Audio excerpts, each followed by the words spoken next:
તો આજે આવી ગયું ઢીસા કામે અહીંયા કરવાની છે ઘીસ્યું લાઇટ ફિટિંગ નહીં. તમે જો બસીને લંબુ કીધું છે અમારે ના ભાઈ બનાવે છે માવો.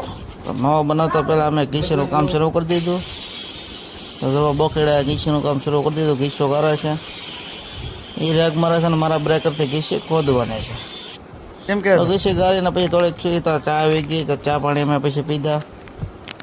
ચા પાણી પીને પછી લાગી જાય કામે. અને ઘીસીનું કામ અમે કરી નાખ્યું પૂરું. તો જો અમારે બધી ઘીસો ગરાજી છે ને ઘરે જતા તો રસ્તામાં નદીમાં પાણી આવ્યું. તો જો માછલા કેટલા બધા આવી જાય નદીમાં. એકલા ઠેકડા જ મારે છે. પછી ગણપતિ બાપા ગયો તો અહીંયા તો કલર કામ શરૂ. તમારા સભ્યો બધા કલર કામ કરે છે. ગણપતિ બાપાને શણગાર કરે છે કલર કરીને. ને જો ગણપતિ બાપાની મૂર્તિ થઈ ગઈ છે રેડી. પછી આજે ગોરદાદાને બોલાવ્યા પૂજા કરવા માટે. તો ગોરદાદાએ કરી પછી પૂજા.